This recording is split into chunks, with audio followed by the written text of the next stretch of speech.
Hey, what is up, everybody? This is Stevie Breach coming to you here today. We're talking Wrestlemania 38, Night 1.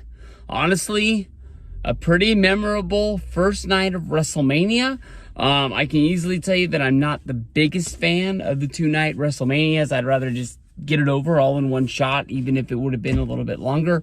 I can tell you, even with splitting it up, there was times I was looking at the clock last night just being like, I know it's Stone Cold Steve Austin, but I just don't think I'm going to make it, dude. I'm tired from working all week, doing softball, and knowing I had to work first thing in the morning. I just was like, son of a gun.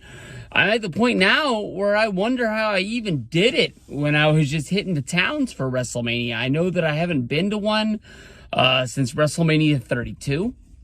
Damn long time. I just keep thinking, I loved WrestleCon, I loved Access, but I just wonder how, I don't even remember how to plan the whole day out pretty much. So I think that anybody who went to Dallas, there was one point I was looking, I think it was last year when I was actually watching WrestleMania and they put the commercial on the screen, that I was kind of like, damn, I think I'd want to do it.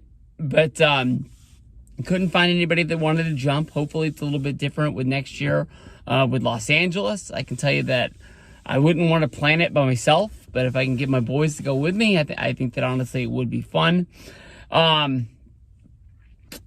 Pretty good show. I mean, pretty good show. Definitely my bad. I did turn the show on 2 hours early. I saw the thing on the screen that basically said that WrestleMania started at 3. I didn't know that the 2-hour pre-show started at 3, and I kind of felt locked in by the time I found out that there wasn't going to be any matches. I just didn't have time to watch another TV show, go anywhere, or anything like that. So I just kind of sat there and drank in all that they were offering on the pre-show of going over all the matches, which is pretty good for me. I've been pretty honest. I don't watch Raw or SmackDown consistently like I did at one point. I try to follow the best I can through podcasts and through Twitter and news sites, things like that. But there's some guys on the show that I knew who they were, but I couldn't tell you a damn thing they've done since the last time I saw them last year at WrestleMania.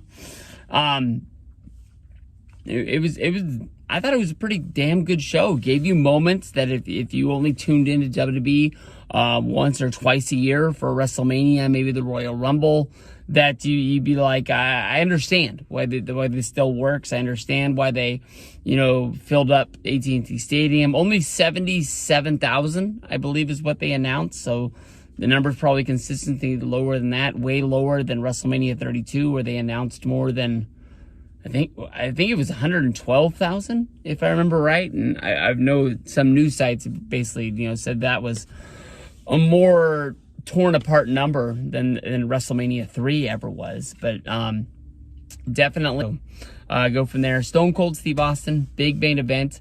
They came out. They actually sat in the chairs for a few minutes. It was actually a talk show like they told us it was going to be.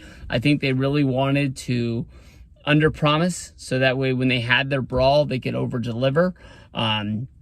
Seeing Stone Cold Steve Austin whoop up on Kevin Owens was freaking awesome.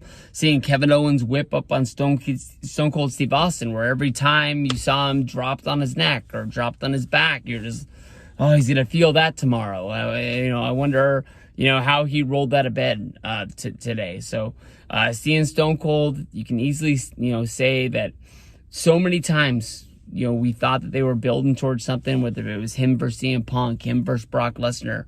Maybe it was us just seeing something that was sort of a dream matchup and just hoping that it was going to happen. We got it. Stone Cold Steve Austin. That has to be his last match. We can't be, hoping for it, come Los Angeles. It's not going to be there. I think he gave us everything that he had and more. He said it his best. He had his first match in Dallas, and he's going to have his last match in Dallas. He gave everything back to his home state of Texas, and us, as WWE, as wrestling fans, were the ones that got the most out of it. So, an awesome night. I loved it. It was fun. And we get to come back and The Rock rumors for tonight. Damn. I guess it can only get better, man. Brock versus Roman, night 2. Let's see what they got.